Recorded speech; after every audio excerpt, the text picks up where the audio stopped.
2. What's going on, everybody? This is Andre, Vape Capital Live, with my lovely co-host, New Age Cleopatra. Hello. So, everybody knows that there's been a lot of things going on in the industry, and a lot of things going on with the regs and the bill and everything along those lines. And there's been a lot of questions, and a lot of people are, I don't know. I don't want to say they're going a little crazy in their head and they're tripping out, but there's a lot of people in quite a bit of hysteria, and that might be a avid way to go with it mentally. But what we want to do today is bring you some truth and bring you some reality of what's going on today. So we have a couple guests, as always. We have Doug Hughes. Hola. And then we got Josh Krane in. And so what we want to do is we really want to talk about what's going on, what happened, and what we need to do. But I want to kind of take it in those steps. So essentially, can you explain to people, either of you at this point, what exactly happened with that signing of the bill with Governor Brown? California. Okay. Okay. I gotta ask that these days, right? I gotta ask. People are like, "Hey, what's going on?" I'm like, "Well, federal or state?" Right. So he signed a suite of tobacco bills into effect. And I think the biggest ones that affect us, and Doug, please kick me or jump in here, is the age increase from 18 to 21. Okay. Right. Specifically about consumers, right? And I know a lot of people are asking about employees. And So I'll just start there and say, Please. there's nothing in that law specifically that says anything about employees. And when our lobbyist asked, as of yesterday, the intent is not about employees. The risk is still on a business owner to not furnish an underage employee with a vape product. Of course. So that's on the business owner. It's not in the law, right? Other than you can't sell it to them. You can't sell it to them as an employee. You can't sell this to them as a consumer. So, but that's, I think, the one that everyone's sort of Most focused on. Secondly, they have defined these products as tobacco. And they're saying that they will be regulated as tobacco and they will ultimately be taxed as tobacco. And they've gone as far as giving the right to tax the product to the Board of Equalization. There's also a number of workplace bans, sort of use bans. They've tightened up and included these products in with tobacco and in workplaces and all the rest. There is still an exemption for use within a tobacco store. 65%. 60% or more. Thank you, Doug. Thanks. You're welcome. 60% or more of your sales have to be tobacco product sales in order to qualify for that. And then there's an exemption to use the product in the store. So, you're essentially, there are restrictions, right? And wouldn't that be like fees, 60%? Wouldn't that be like every... for most vape shops, easily 60%. Yeah, easily right? 60%. Easily. Yeah. I had a question about the age. Okay. So are they going to do it from June 9th? You have to be 18, or are they going to grandfather anyone in? To the best of my knowledge, there's nothing about any grandfathers. There's no grandfather clauses that have been contemplated, that have been put forward.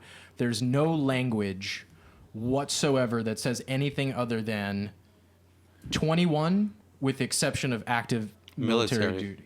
Military personnel. Yeah, as of June 9th, party's over for anyone under the age of 21. So I'm assuming that June 6th, 7th, and 8th, there's going to be a pretty big run on people between 18 and 20 trying to stock up. So, I'll even add to this real quick. That it blows my mind that we're saying that the 18 to 20 category is wiped out. Excuse me. And let's be brutally honest. The 18 to 20 market and demographic is huge. It is a big demographic, right? I know a lot of, for instance, a lot of juice companies that have, per se, trick teams or, you know what I mean? They're like 19, 20, about to be 21. And, that's all gone too. It just trips me out that it's a big number for some reason that Not only is that gone because of the age restriction, but there's actually language within the Stake Act, which all of these regulations are based on the Stake Act, which was originally created for tobacco. But there's language in the Stake Act that specifically says you cannot sponsor anyone with tobacco products. So the trick teams, the cloud comp teams, all of that goes away. You'll be in violation of the law if you choose to do that. Now, and when we say violation of the law, like is this a violation of the "I'm coming to your house to arrest you" law? Is this No, it's fines. Fines. Okay. And there's a schedule of fines that they put out That will for increase, violators. therefore. There's one important thing in this suite of bills that was passed that I think is super important to get out there. All of our businesses have to register in the state of California for licenses, right? Whether you're a retailer, distributor, or manufacturer, you have to begin the process of registration. Mm-hmm. And the fees for those registrations were increased. At the retail level, it went from I think $100 to $265, and at the distributor level, it went up to I think $1,200. Please don't quote me on exact numbers. Right. Yeah, $1,200. Rough range. So that's why Doug's here. But we do have to register. And there are specific dates upon which we need to register. The thing that's unclear is the registration, as I understand it. And I should point out, I'm definitely not a lawyer here. But as I understand it, the registration on the manufacturer side is specifically tied to the volume of cigarettes that you create. And the taxation and the licensure fees are based on the number of cigarettes that you created in the year prior. So they're going to have to come up with a whole new metric. Yeah, holding guideline. Yeah. On the manufacturing side. So, and I've said this a lot, but when it comes to all of it, California is a little more rapid, especially on the federal side. I would move slowly and deliberately, and so not be super hasty to rush in it. Specifically on the manufacturing side, if you have a retail store, absolutely go get your license and go get it now as opposed to later. And if you're a distributor, go get your license and go get it now as opposed to later. Yeah, actually, the increase in the fee doesn't occur until June 9th. So if you're a distributor and you get it before June 9th, you're only going to end up paying $1,000 for this year. You have to re-up that every year. But if you're a vapor business, if you're a wholesale distribution outlet, definitely it's coming. There's no reversing this. Be proactive. Be proactive and get in Get it before taken June care of. 9th so Yeah. you can save yourself $200. Yeah. Just take care of your business and so we can do what we still have to do. Did I miss anything substantial from the California package? No, I mean, there's an online component that's quite tedious. Also, I was going to ask about the online. Okay, Yeah. so the bills specifically didn't address anything online, right? But there is something in the Stake Act that is particular to online. So now that we're tobacco and stake applies, the way I understand it, again, Doug's going to keep me honest here, right? The way I understand it is we need to age verify, right? And there's one of two ways to do it. You can either use a third-party database that they sort of accredit as, yep, that's got the right info in it, or you have to match the ID and call the customer, right? Yep. So it's either a manual verification via labor, or it's a database that does the verification based on known public records. And how much would that database per se be for these companies to have to go that route? I've been pricing them because my business is clearly all online. Okay. And we'll get into what that means on the federal side. For sure. Because it's stickier there. I've been pricing them, and it's the cheapest I'm finding are between 5 and 11 cents per transaction. The more expensive solutions are $5 per transaction. Oh. So as of yet, the state of California hasn't said, these are the 4 we would prefer you use. Of course. The company I found that I think we should go with is People, P-I-P-L, and only because the majority of vaping company, they had a larger base of vaping companies than any of the other services. And so their vested interest in getting compliant with the states that need that service. It's not just California that it's requiring. No, not at all. They seem to have the largest vested interest in being compliant because they had the largest customer base that was vapor companies. Wow. But there are others, and there are several, and certain states may require specific ones, just as certain states have required, in some cases, specific companies to do some part of the supply chain or the monitoring on the manufacturing process. And there are pending lawsuits against exactly that. Yep. But as the law states today, that there are those restrictions in other places. So you need that software, especially if you're selling online. You're not just selling in California. Exactly. So you're going to selling need all it over. for several states, and ultimately, I think you'll need it nationally. Yeah, there's also a lot of Right. things going on internationally as well. So okay, so that's essentially what this is, what we're facing In California. in California. But there's a lot more to it. There's a lot more to everything, and there's a lot more underlying issues. And I think I also want to add. I was actually watching Grimm on one of his broadcasts, and it was about this exact subject, and I thought it was like, because I've been seeing it so much on social media where everybody is like, fuck the FDA and fuck big tobacco and F this and F that and Yeah, that helps. yeah, that's my point. Doesn't help. Is like what is the point to all that? I don't understand what the point to all that is. Well, it's emotion. People are emotional. People are very passionate about vaping, and at the threat of it being taken away, they're very passionate and very emotional. So, not unexpected reactions, however, not helpful to our long-term goals and causes. So, the phones didn't stop ringing since Thursday morning. I mean, people, I've heard all different types of reactions. I've had shop owners call me, say, we're closing in 3 months. Liquid manufacturers just ready to close the doors right now. And it really is based in the people not understanding what's coming, and we've been saying for the better part of 2 years, this is what's coming. Right. With a relative degree of certainty. We didn't know exactly what it was going to be, but we had a pretty good, idea of what it was back in 2014. So we're not surprised, but a lot of people that haven't been involved in the advocacy efforts for whatever reason, all of a sudden they're waking up Thursday morning and their world gets turned upside down. Exactly. A lot of information went out very quickly, and at SFATA, we were very careful, and we put out press releases, and the leadership of SFATA, put out, posts on Facebook like, take it with a grain of salt. We don't have all the information. It's going to take weeks to really figure out what this thing is. Mm-hmm. Yeah. But it doesn't stop people. I mean, Facebook and the vape. Yeah, they're just going the crazy. vape segment. It's vape drama all the time, emotional reactions, people jumping to conclusions without having all the facts. And that's exactly what we wanted to do today, is get some more facts. And we're going to take a quick commercial break. When we come back, we're going to get right back into this, talk more about what we can do, what needs to be done, and essentially, or what could happen. So let's take a quick commercial break, and we'll be right back with you.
Everybody, we're back. This is Andre Veep Capital Live with my co-host New Age Cleopatra.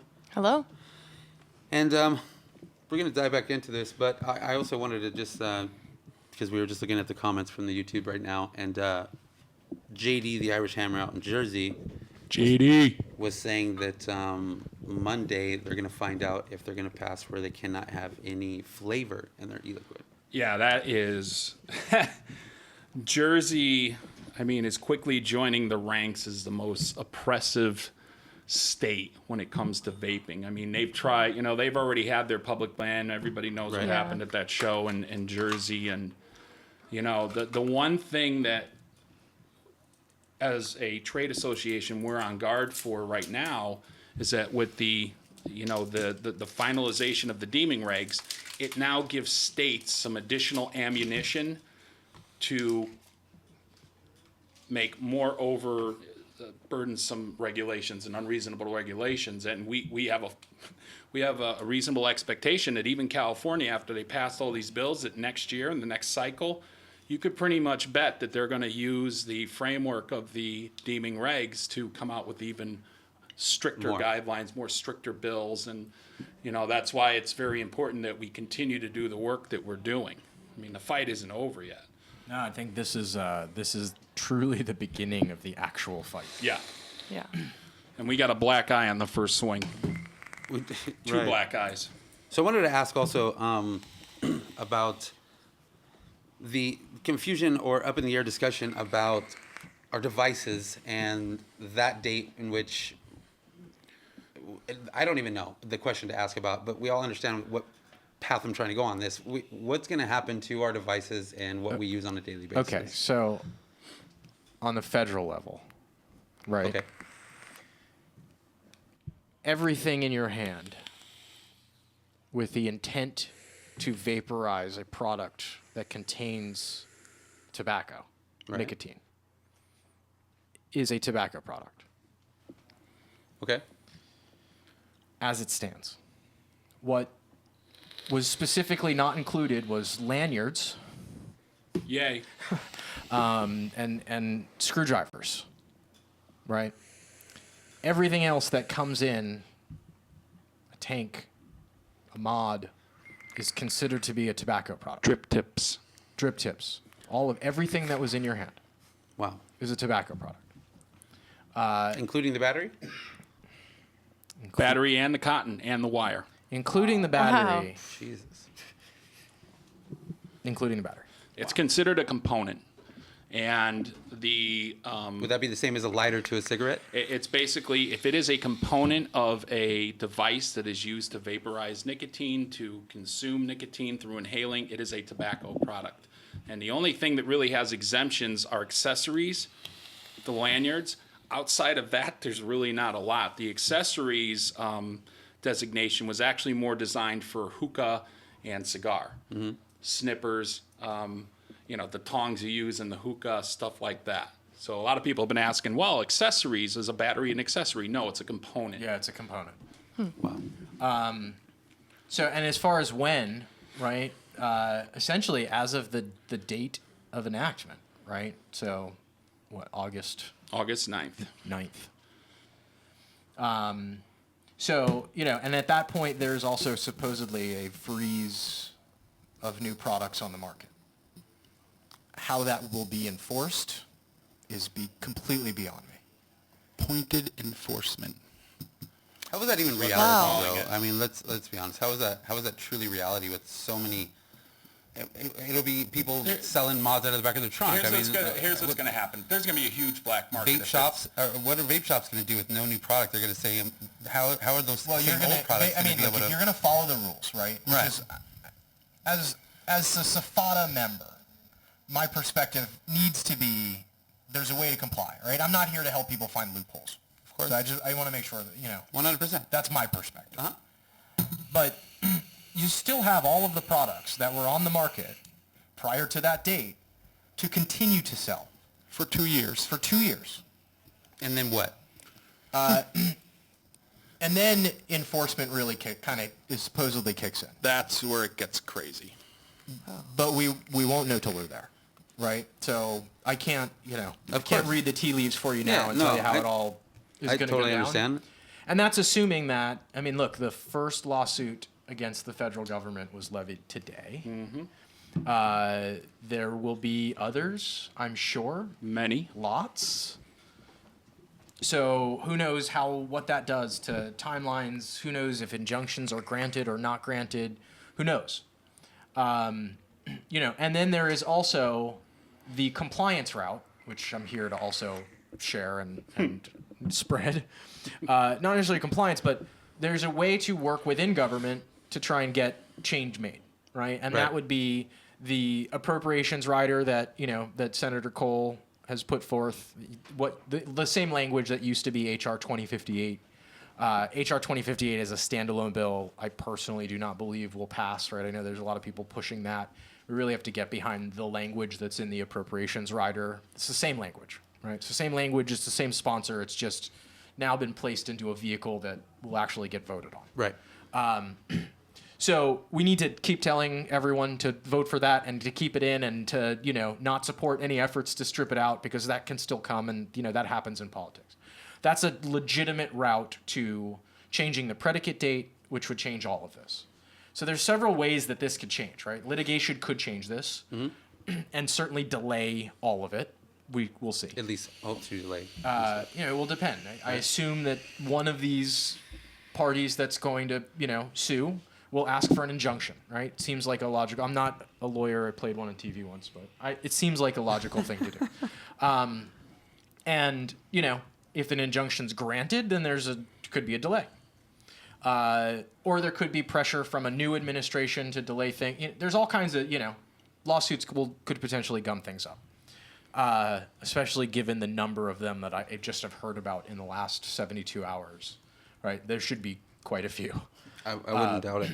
And, and then we're still working to try legitimate routes, right? We're getting, senators, congresspeople throughout, the country to try and support the effort behind that Cole language, behind that appropriations rider, and ultimately behind sponsoring a vapor control act.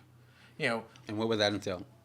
Legitimate regulations for the industry that make sense, product standards that make sense. A separation from tobacco. A true definitional change from tobacco and the plant that some chemist way down the chain, derived our product from.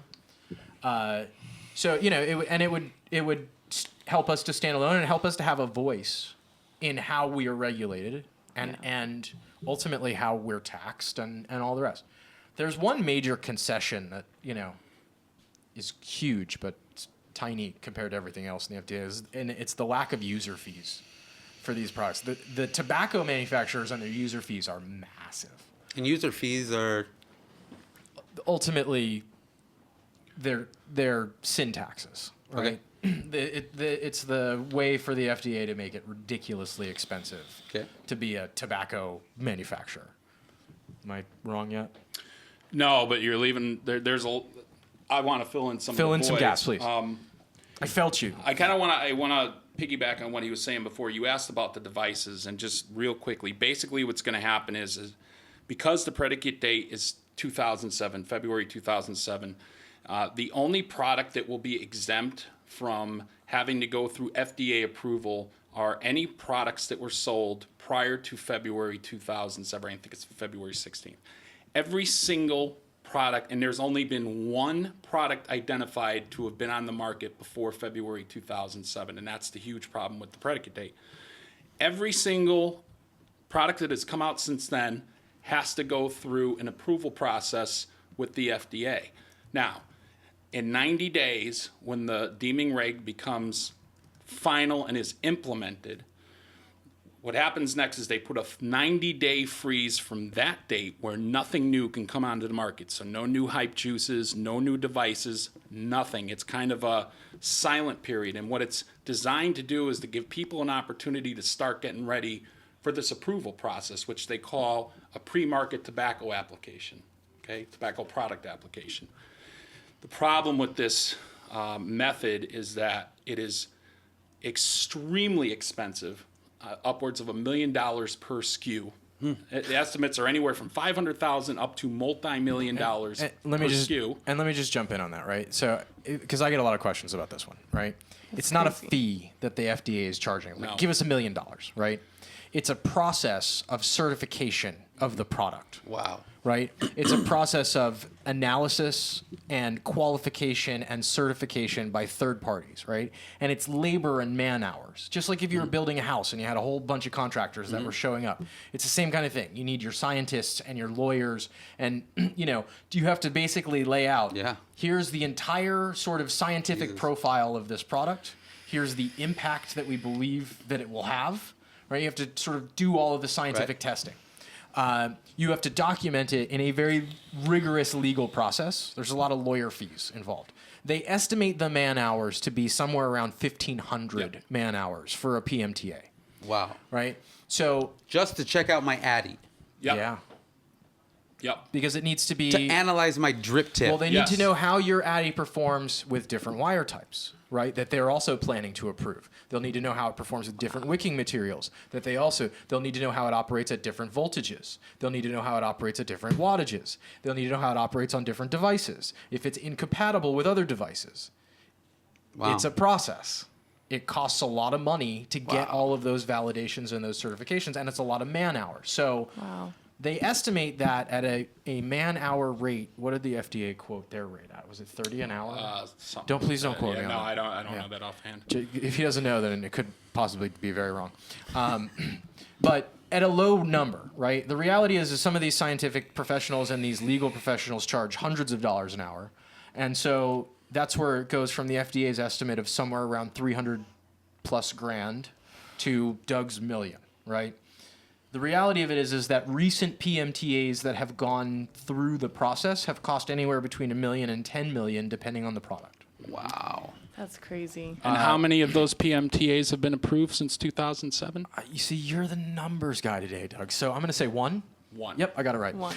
And about 3,000 or so. And is that a brand that we know? Is that like a certain? It's the Camel. I don't even know which one it is. I want to say was it's a Camel cigarette. Crush. Yeah, something like that. Wow. It was a cigarette. I want to say it's the Camel Crush product with the little poppy thing. A little poppy thing. Here's the kicker of all this, and That's crazy. I want manufacturers to hear this loud and clear, because there are manufacturers out there that have been, building a war chest of money for this day, 100%, saving money, and there are some that are already claiming that their products are PMTA approvable.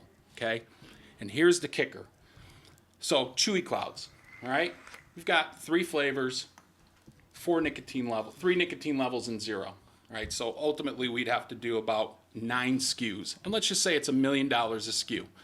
So that's $9 million we'd have to put up to do all of the work to complete our application. That's just to complete the application. So now we go out and we spend the $9 million for our bubblegum flavored e-liquid. And then we submit the application. Now, there's a lot of people out there that seem to believe by just doing that guarantees them they're going to be approved. And the reality is that once I submit that and I've spent that $9 million, FDA is under no obligation to approve it. Yeah. It's a $9 million roll of the dice. And frankly, they didn't address flavors in the deeming directly. They reserve the right, and frankly, the way they're written, they don't have to. Because once I submit my application with my bubblegum flavor, that we don't actually call bubblegum, they get all of that paperwork, and they can simply look at it and go, it's a bubblegum flavor. That's going to have a negative impact on our youth. Denied. And I just pissed away $9 million. And the misconception is that once you spend that money, you're guaranteed to be approved. And that is not the case. Sadly, not the truth. Nope. All right, we're going to take a quick commercial break, and then we'll come back. We'll address a few more things. We'll go over some more topics that are coming through on YouTube comment section. If you are watching us live on YouTube, if you have any questions, comments, concerns, anything you want to add in or chime in, or questions for either of these two gentlemen, please do so, and we'll answer those accordingly. In the meantime, we'll be right back.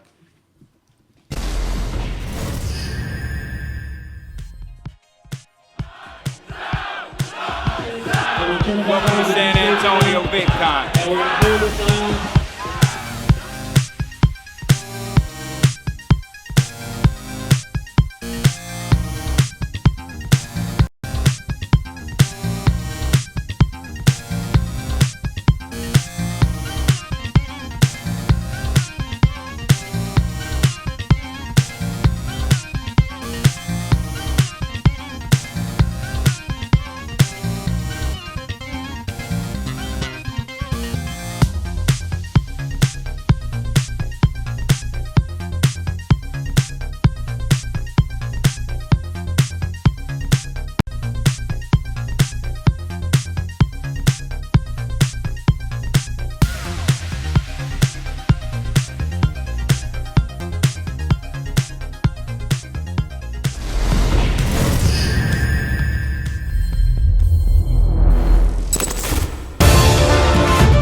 Hey guys, it's New Age Cleopatra. We're here at All About Vapor in Austin, Texas for the A stop on the VC Women's Cloud Championship.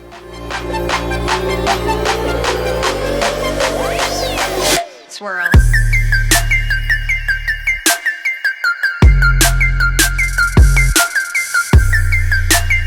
Hi guys, we're here with Nicole, who just won the Women's Cloud Comp. How do you feel? Feel great. It's my first actual live win. You did really well tonight. Do you have any sponsors you'd like to thank? Yeah, Texas Great Vapes, Hellfire Nation, Hellfire Mini, and all my teammates. What kind of build did you have tonight? I let my teammate build for me because I'm not good at it, so he did a 5-wrap 20 gauge. He hooked it up for me. Well, thank you. We'll see you at the finale. All right, thank you very much.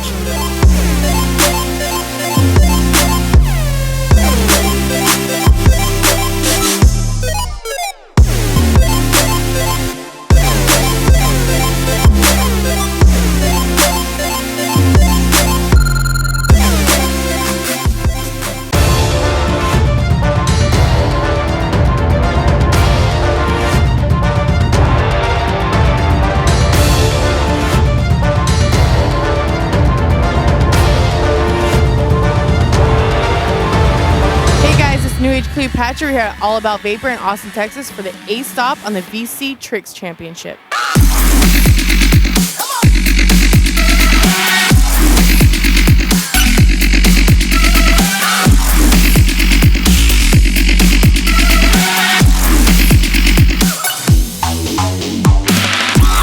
Hi guys, we're here at Titus, who just won the Trick Comp. How do you feel tonight? Really good. I'm so happy that I qualified.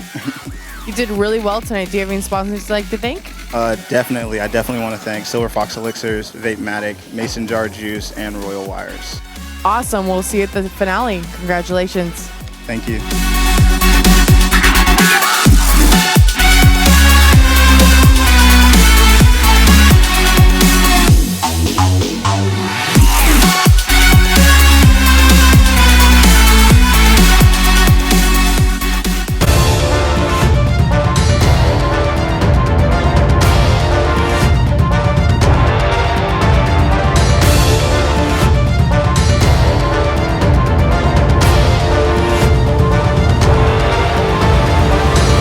Hey guys, it's New Age Cleopatra. We're here at All About Vapor in Austin, Texas for the A stop on the VC Men's Cloud Championship.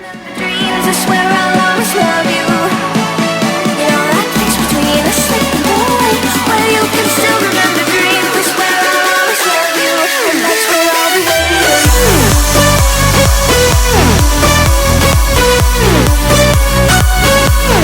Hi guys, we're here with Jordan, who just won the Men's Cloud Comp. How do you feel tonight? Pretty crazy. That was a lot of fun. It was a really good event. Thanks to Vape Capital. You did really well. Do you have any sponsors you'd like to thank? I want to thank my one of my new teams right now, Texas Ohm Outlaws. They're picking me up and going to do some cool things with them. And then I want to shout out to Team Hellfire because those are my old boys and they always come out and we have a lot of fun together. So Awesome. What kind of build did you have tonight? it was a 20 gauge 5-wrap nichrome on a 3mm bit. Came in right at 0.1. It was pretty hot. And I tried to get the longest pulls I could on it just to, keep it dense as can be. Well, congratulations. We'll see you at the finale. Thanks, guys. Have a good one.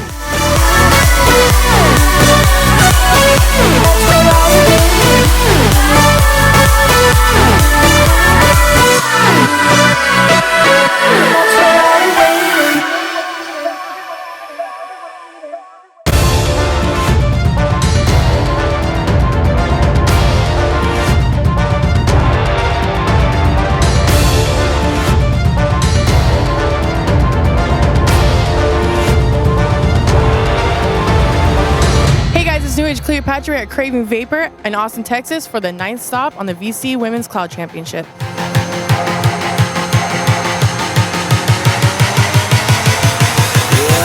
I think I'd be better off all alone.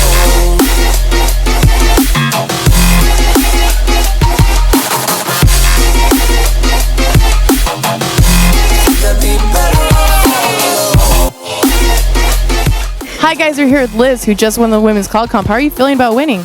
Really good. I was really nervous. You did really well. Do you have any sponsors you'd like to thank? I got Menace Juice and Climax Cotton. What kind of build did you have tonight? I had immolation wire, 22 gauge, 7 wraps on a 3. Well, congratulations. We'll see you at the finale. Thank you.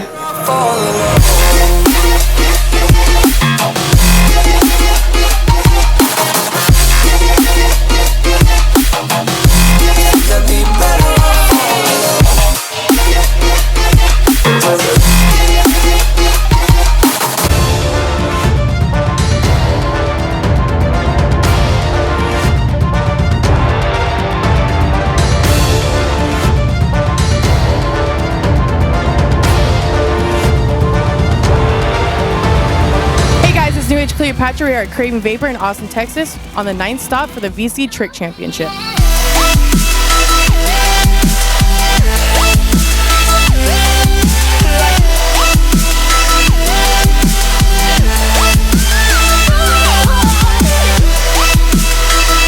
We are here with Pop and Corks, who just won the Trick Comp. How are you feeling about winning tonight? Feeling pretty great. I didn't expect to win. I kind of, yeah. You expected to win? I wanted to. I really wanted to, and now I did. So I'm glad to be able to go on to the next events and compete.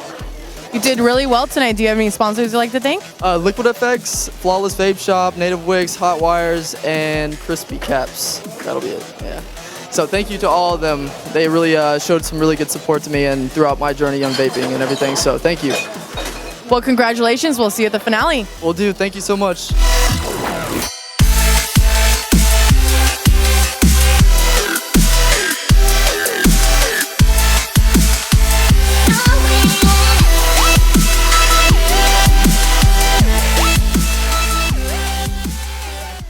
All right, we're back. Vape Capital Live with Andre and New Age Cleopatra, my co-host.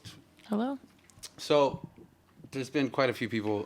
They're not really asking questions. It's fuck the FDA kind of comments. a lot of fuck the FDA comments. But here's the thing. Ultimately, you're either gonna be a pirate, or you're gonna have to work with the FDA. And either way, cool. I mean, not necessarily cool in a legal perspective, but cool by me personally, right? Go, if you're gonna be a pirate, go be a pirate. Pirates don't exactly announce their raids on Facebook, right? So that's true. Go do your thing or don't do your thing, right? But it doesn't help us. So what about the? We've gone over the other. What about like the zero nicotine? Is that still going to be taxed the same as any nicotine product? Ooh, well. Here's the thing. There's a distinction between federal and state. And in this case, state supersedes federal. So the state of California has deemed 0 milligrams as a tobacco product. That's probably something you can challenge in court and use the FDA regs as a basis for your argument. Doesn't mean that it would be successful, but it's something you can argue. But in the state of California, 0 is recognized as a tobacco product. Now, from a taxation standpoint, there's no taxes until the voters vote in a tax, which, surprise, surprise, there's a ballot initiative that's going to be on the November ballot. So when you go to vote for your president, you go to vote for your congressman, and you go into that voting booth in the state of California, there's actually going to be a little section that says, we want to raise the tobacco tax. It doesn't really mention e-cigarettes. It says, we want to raise the tobacco tax by $2 a pack. And you have to vote yes or no. Well, e-cigarettes and vapor are included in that ballot. So if that ballot passes, then it gives the BOE authority to assess a tax on vapor products, which are now tobacco products in the eyes of California. So, and it's to any tax they feel they need to raise it to? Is it on a certain scale? This is why we say the fight's just beginning, right? Okay. And this is why people keep saying, and not to be a plug for SFATA here, but why should I give my money to SFATA? Yeah, plug SFATA. Yeah. There's also been a question, where can we donate money, or where can we right now, give some funds to? Right now, the way to combat that tax is at a lobby level, right? We have the ear of the BOE. Ultimately, it will be up to the BOE, the Board of Equalization, of course, to set this tax. And it's the BOE that's going to set that rate, right, ultimately, and what the equivalence to a pack of cigarettes is for us. Ultimately will be something that at least will start with the BOE, right, if it doesn't become a legal challenge. Well, let me just quickly jump in. It's actually in the hand of the voters. Because before BOE can do anything, that ballot initiative has to pass. Right. So if vapors out there have been, alien to the whole voting process or have never voted before, it's not worth it. What's the point? Highly recommend getting registered to vote and go and vote no, because ultimately it's the people of the state of California that are going to control our fate as far as taxation. And then once it's approved, then BOE goes into a mode of determining how and how much. So back to my point, right? we need our lobby effort. That's the number one budget line item for SFATA in California is our lobbyist, right? Our lobbyist gets us meetings with the BOE. Without our lobbyist, the BOE decides without us, right? The BOE decides with tobacco's lobbyist and with public health's lobbyist. I just felt the air come on for you, Doug. Thank you, John. Yeah. So we need that lobby effort, right? That's the number. It's the biggest part of the budget. I think it's like 60-something% of the annual budget goes just to the lobby effort. That's how we get a voice in Sacramento.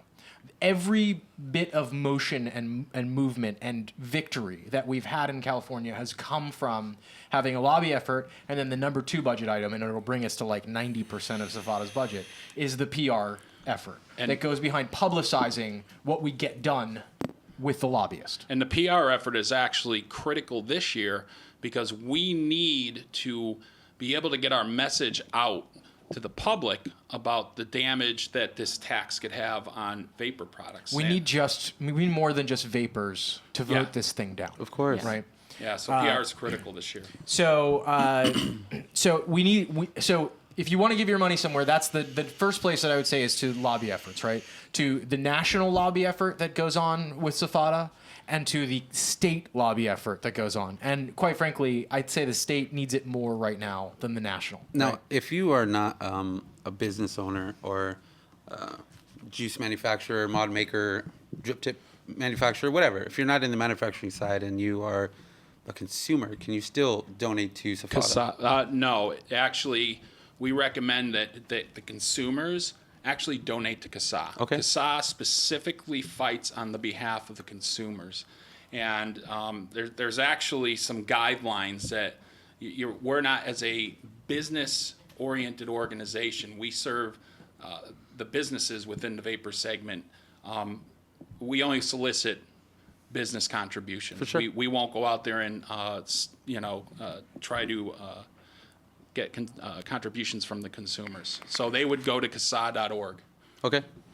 And then... but there's a couple of ways that I think consumers can use their dollars to sort of help here, right? Number one is to continue to patronize vapor businesses, more so now than ever. Absolutely. Right? Because it's those businesses that have to ultimately shoulder the financial burden of trying to change all of this. And so they need your support, right? So don't give up on vapor and keep shopping. That's number one. Number two is every one of those consumers can start to make a relationship with their legislators, right? Their congressmen, their senators, their representatives on a state and on a federal level, right? We need support for, like I said, that House Appropriations rider. We need support for sensible vapor, regulations in every state. And we're going to start facing it in the states that we haven't faced it on a state-by-state basis until they all have something in place. So we need the consumers to have a constant dialogue with their lawmakers because that's ultimately part of the equation of getting things changed. So there's two ways. It doesn't cost much to send a letter and make a phone call, a little bit of time, and certainly keep shopping, right? And keep supporting the brands that are the upstanding citizens in the industry that they are, and there's a lot of them to support. Just to chime in with the making the calls, I'm sure there's thousands of people scrolling on Facebook in these, just seeing, make this call, and they're like, nah, and they don't really make that call. How big of a difference can that one call truly make to these people who might be watching or scrolling and seeing this and not making the call? I wish Burton was here for this question because he answers this so eloquently. When you make phone calls to your people in elected office, those phone calls are actually counted in a very specific way as representing a certain number of votes. So one phone call equals, 20 votes. So the more phone calls you make, it's actually, they use a statistical equation. Yeah, it's like a representative sample. Exactly. Okay. So it absolutely makes a difference. Your one phone call does not count for one. And I don't think a lot of people realize that. And Burton's really good at explaining this. I'm just kind of going off of what I've heard him say in the past. But ultimately, that single phone call absolutely makes a difference. The more calls they get, the more they take notice. Yeah. The easier it is when we, through our lobbyist, get a meeting with them the easier it is to actually have a real dialogue with them where they want to understand. I mean, we sat with several Democrats when we did our fly-in, and you know, and I don't hate that this is a partisan issue, because personally, and you know, I used to be a Democrat. Now, Recovering Democrat. Vaping has made me think otherwise, and I personally, like, tough on me internally, you know, and my personal politics to have to go the other way. But when I can sit down with a Democrat that wants to actually understand it, that has a health background, and has got enough phone calls from his constituents to now want to actually sit down with us to better understand the products, that's a beginning. That's a start. And it's those types of relationships that we need with our lawmakers, right? Where the FDA and, you know, you know, to whomever doesn't help us, right? It also doesn't help us to gloat when we win, right? We have to continue to work with government. Definitely. Even if we want to change the law. We're not going to burn that. We're not burning anything down, right? Yeah. And I'm sure that there will be a black market. I'm sure you know, we've been warning all of these legislators about the black market potential. It's been part of what SFATA has been saying to every legislator that will listen. I think it's the beginning of SFATA. Yeah. I believe that's going to be the truth as well. It's a very legitimate thing. I think it's going to disrupt the market in several ways, you know, and I think that it's going to be where all of the enforcement dollars are going to have to go, which is unfortunate, I think, for the people who are really trying to shape things from within while they stay the course. You know, like I said, move deliberately, move slowly. You have 2 years to register a PMTA. In that time, that predicate date may change, which means that you will now have to file for, you know, substantial equivalence, which is different, or register the product, which is different, and a different timeline. And they'll have to address that if and when that appropriations rider comes up, because some of those substantially timelines cheaper. And substantially cheaper. So we want to work within to get that date changed, right? We've always said we stand for sensible regulations of these products. Yeah. We stand for the sensible regulation of the industry As a whole. as a whole. We don't stand for blind taxation. No. Right? We've said that. But the regulation part, we want product standards. We just want it to be reasonable and not just a blanket throw us in with tobacco. Make it for the vapor industry. Yeah. Specifically. Doesn't seem like it's so far-fetched, you know? No. Whenever you put it all together. So, with all that going on, there's been people asking about, you know, CASA. There's been people asking about not blowing smoke and SFATA. I just want to chime in because we see a lot of reckless postings on social medias. No, I don't believe you. No, and a lot of wrong information being posted and shared and put out there. If people are going to post something or share something or try to help everybody be informative about the issues and what things are going on, where is their source of viable information that they can post without worrying about putting out fraudulent information to the masses? I always I've been directing people to go to the established organizations that have been fighting this on the highest levels. So going to SFATA, going to CASA, if you see something posted by AVA, the American Vaping Association, if you see something posted by Not Blowing Smoke, those are more credible sources of information, because they're going, you know, especially SFATA. I can only speak on SFATA's behalf. We are thoroughly vetting the 500-page behemoth document that the federal regs are. And as you know, we've been very open with people. Like, you know, we had a phone call the day after that the regs were dropped, and we gave just a brief overview of what we had determined just in a day. And we gave the disclaimer that, look, in a couple of weeks, let's just say 2 weeks, we'll have a more well-rounded, defined summary that will be a lot more factual and have a lot more substance in it. Right. And that's what we're in the middle of doing right now. Yeah. So there's, in general, whatever you hear first is wrong, right? Yeah, usually the quickest info out is the wrong shit. Right. Yeah. You know, the people that are the serious, more credible organizations take their time. They're deliberately, as Doug said, going through this, and they're not in a rush to release the wrong information, right? Rather wait a couple of days and get it right. And, you know, I think certainly rely on what SFATA is saying, certainly rely on what CASA is saying, you know, and I think... I was even in, I don't mean to cut you off. I was even in Texas. We just got back from Austin, Texas. And you look it. Yeah. We just got back from Austin, Texas. But I'm still trying to catch up on life. Yeah.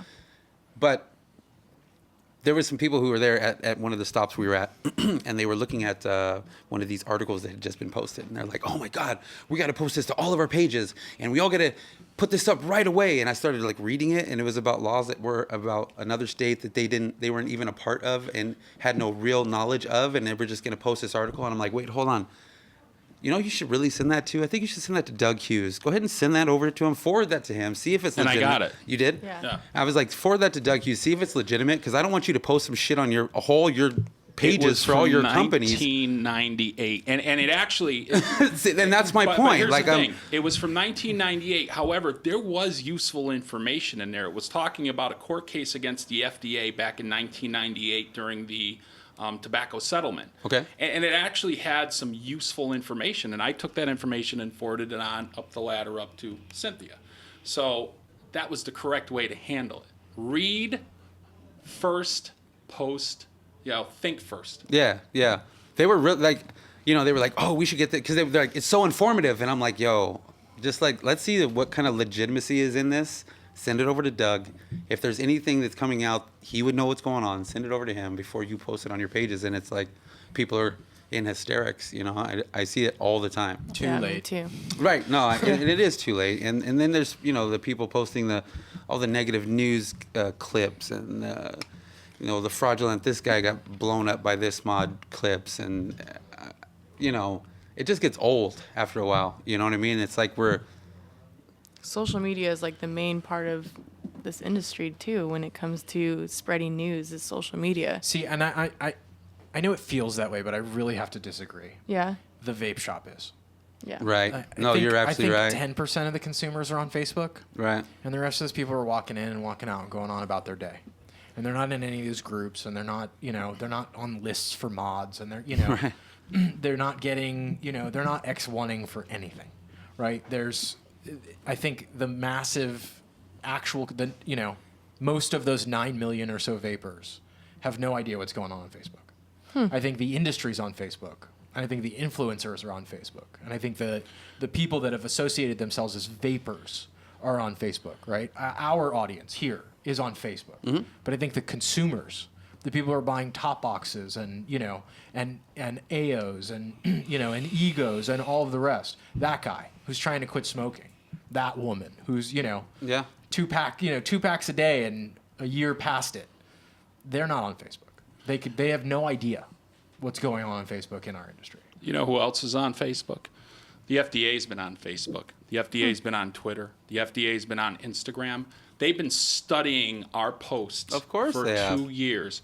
And this is something I said in one of my posts, within the deeming regs, there was a section where they were talking about the justification or the reasoning behind extending the sample ban to vapor products from just tobacco. And they talked about giving away of free samples at shows. And they actually attached some data to it. They said since 2012, there's been 347 cultural events where free samples were given out by different e-cigarette companies. And they looked at that as a threat to youth uptake. And that was one of their drivers, not the only one, but it was one of their drivers in extending the sample ban to vapor products. So, things that we've done over the last couple of years, and as advocates and a trade association, we've been saying over, and it's not just us, a lot of, everybody has been saying over and over again, what you do, especially in the social media space, because that's what they're watching, absolutely has an impact on how these regs were written.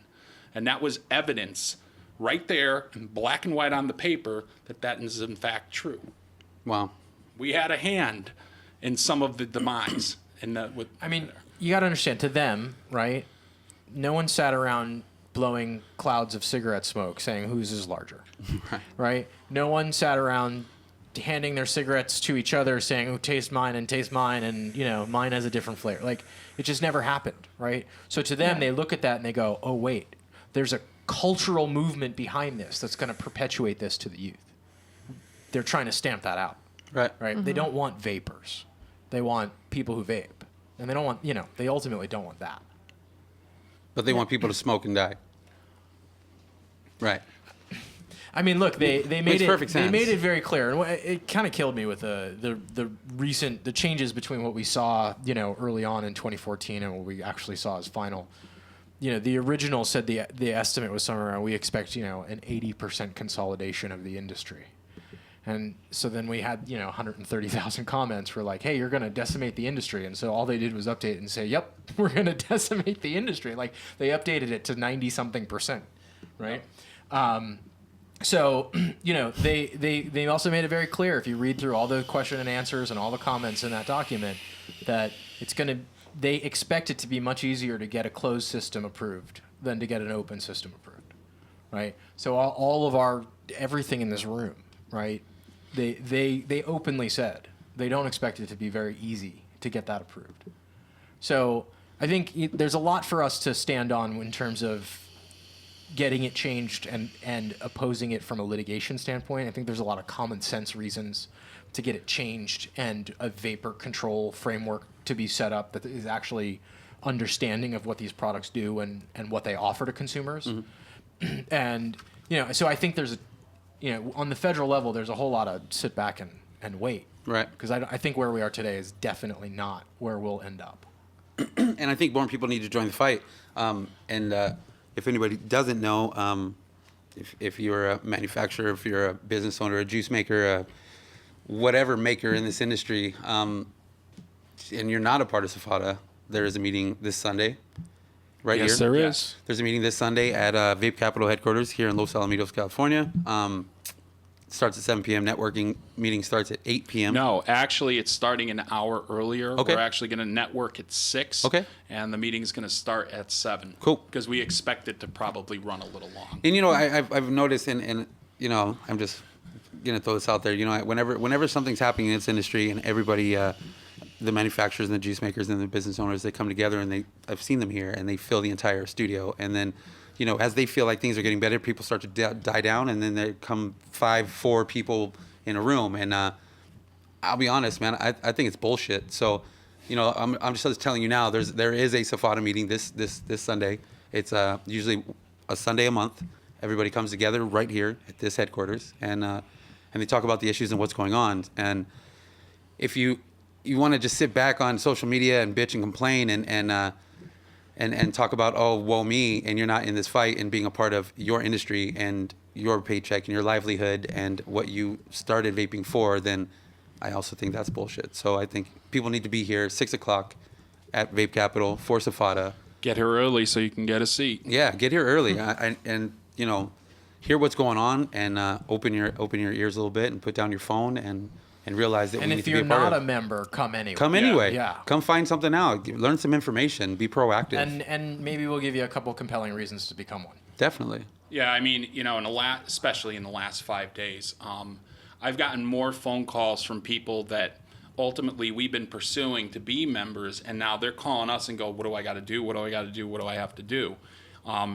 This definitely has people's attention. There's no question about that. As it should. The evidence is there, and I know for a fact that room is going to be full Sunday night, and there's going to be people with a lot of questions, and we're going to answer as many as we possibly can, and we're going to let people know the benefits of being a member of SFATA. We're going to let them know what fights we have here in California and what we need to do to address those fights. And like Josh said, I think we'll probably gain some decent new membership, but ultimately it's more of a unity kind of rally cry that we all, we've been saying it for years. We have to fight together. And, everything that we've been talking about is here. It's right in front of us. It's here. It's right in front of us. So now it's time now or never. It's action time. It's action time. I just want to thank you guys for coming on the show. Josh Krane. Thanks for having us. Thank you. Doug Hughes. Always a pleasure to have you. If we didn't answer a lot of your questions on there, feel free to keep on commenting. We will flash that with Doug Hughes, and we'll get some more answers for you on there. I appreciate you guys. I appreciate everybody watching. Appreciate everybody being a part of. Q to my right, my co-host, New Age Cleopatra.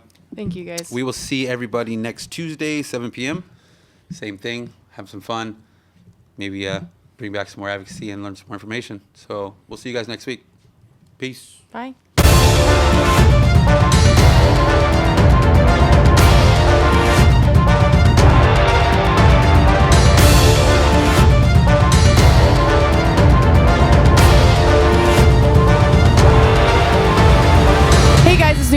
Metro here at Craven Vapor in Austin, Texas on the 9th stop for the VC Men's Cloud Championship.